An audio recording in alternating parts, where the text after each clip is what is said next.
খুবই গুরুত্বপূর্ণ। আপনারা দেখবেন যে জুলাই অভ্যুত্থানে আমাদের মহিষী নারী সহযোদ্ধারা মিছিলের নেতৃত্ব দিয়েছিল আর আমরা পিছনে পায়ে হেঁটেছিলাম।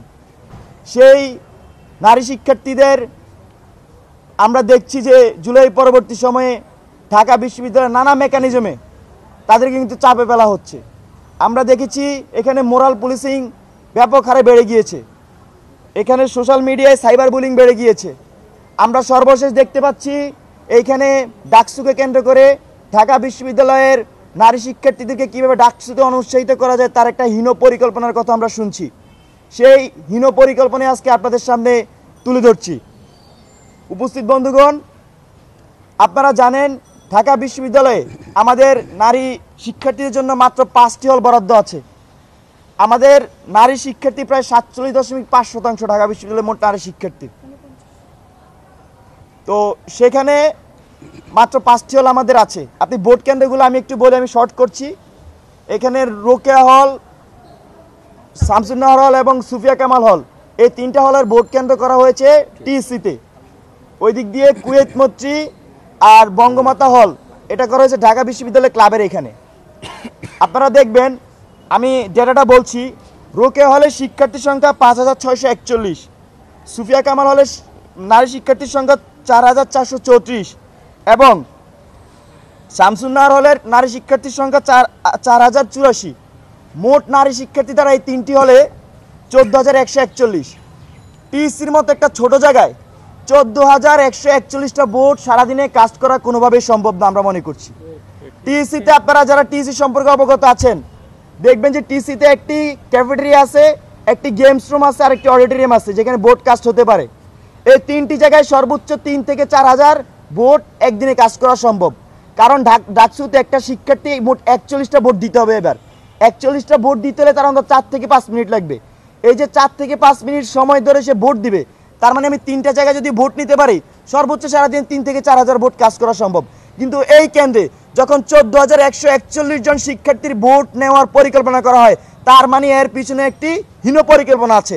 আমরা বিভিন্ন মাধ্যমে শুনতে পেয়েছি বিশ্ববিদ্যালয়ের পড়াশোনার উপর ভর করে একটি অংশ যাদের নারী শিক্ষার্থী হলে ভোট নাই, যাদের আসলে নারীদের প্রতিনিধিত্ব করে না, যারা নারীদের রাজনীতিকে নিরুৎসাহিত করে, যারা সেটাকে স্বীকার করে না, ওই অংশের একটা এখানে হীন পরিকল্পনা আছে এবং তারা বিশ্ববিদ্যালয়ের পড়াশোনার উপর ভর করে এখানে এরকম একটি চক সাজিয়েছে, নির্বাচনী ইঞ্জিনিয়ারিং করছে ডাকসুকে কেন্দ্র করে, যাতে ঢাকা বিশ্ববিদ্যালয়ের নারী শিক্ষার্থীরা ভোটে আসতে অনাগ্রহ প্রকাশ করে।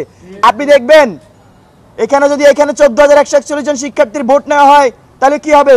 সকালবেলা আসবে, এসে লম্বা সিরিয়ালে দাঁড়াবে, দাঁড়ানোর পরে একজন 3 ঘন্টা পরে একটা সেলফি তুলে বলবে আমি তো ভাই 3 ঘন্টা ধরে দাঁড়িয়ে আছি এখনো ভোট দিতে পারি নাই। তাকে অনলাইনে দেখে আরো 50 জন আর আসবে না, কারণ সে 3 ঘন্টা রোদে দাঁড়াইয়া সে ভোট দিতে চায় না। এভাবে সিস্টেমেটিক ভাবে এখানে তাদেরকে অনুৎসাহিত করা হচ্ছে। আমরা দেখেছি 19 সালের ডাকসু নির্বাচনে ছাত্রলীগ কৃত্রিম লাইন তৈরি করত, আর এবারে ডাকসু নির্বাচনে নারীদেরকে অনুৎসাহিত করার জন্য এখানে ইচ্ছাকৃতভাবে সিস্টেমেটিক ইঞ্জিনিয়ার্ড একটা লাইন তৈরি করার চিন্তা ভাবনা করছে। আমরা এই ধরনের প্রক্রিয়া তীব্র নিন্দা এবং প্রতিবাদ জানাচ্ছি। আমরা ঢাকা বিশ্ববিদ্যালয়ের প্রশাসনকে স্পষ্টভাবে বলে দিতে চাই, 19-এর ডাকসুতে নানা ধরনের ইঞ্জিনিয়ারিং হয়েছে, আমরা সেগুলা শুনেছি জানি। নতুন করে জুলাই অভ্যুত্থান পরবর্তী সময়ে ঢাকা বিশ্ববিদ্যালয়ের শিক্ষার্থীদের সাথে কোনোভাবে এ ধরনের প্রতারণা করা চলবে না। আমরা মনে করি